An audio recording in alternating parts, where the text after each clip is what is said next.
Hey folks, welcome back to Three Hits with Rosey Posey. It seems like it's been a long time, so let's get this one started. We're going three hits. It is the halfway point in the season exactly. We have had a season that's flying by, lots has happened, and pretty good looking team as far as the standings are concerned right now. And I'm going to go 1, 2, 3 hits with grading the goalies, the forwards, and the defense. So let's get her started. Back on the back end, number one, I'm giving the goalies a grade of A.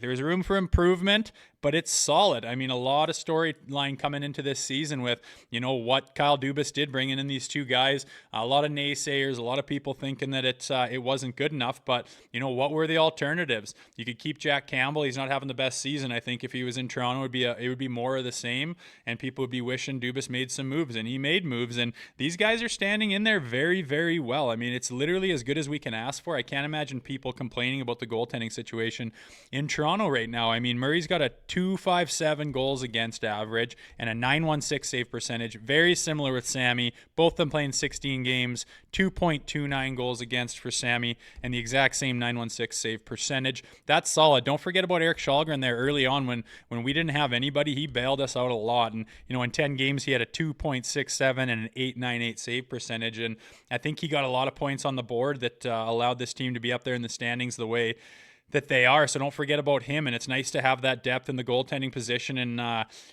just don't understand why you would come down too hard on these goalies. I mean, what else was available? There was nothing else available. I think this is as good as what could have happened. And I think we're in a great spot right now with, again, this 1-2 punch. Moving on to the forwards. I'm giving the forwards a B+. We got the usual suspects, the Matthews, the Marners, Nylanders, Johnny T's lighting it up lately. That's all fine and dandy. That's kind of expected. But what I like is, the Yarn Croaks that are stepping up and starting to give that secondary scoring. Engvall and Kerfoot are kind of mixing it in there now and starting to emerge with a little bit of secondary scoring. David Camp, a guy that doesn't get a lot of, herald in the newspaper about his fantastic play all over the score sheet, but he quietly really solidifies that fourth line, penalty kill, really keeps things together back there and doesn't get a lot of accolades for it. So don't forget about those guys as well. B+ for the forwards. Back on defense, if you'll remember, they were decimated. I mean, they ran D-men through there like it was a tryout game, and lots of guys stood in there and stepped up. I mean, Rasmus Sandin right now has been standing in there, showing some good prowess offensively with 14 points so far this year. As a young defenseman, that's tough to do. Obviously, Morgan Riley being hurt for a little bit, he's still got, that 20 points on the board.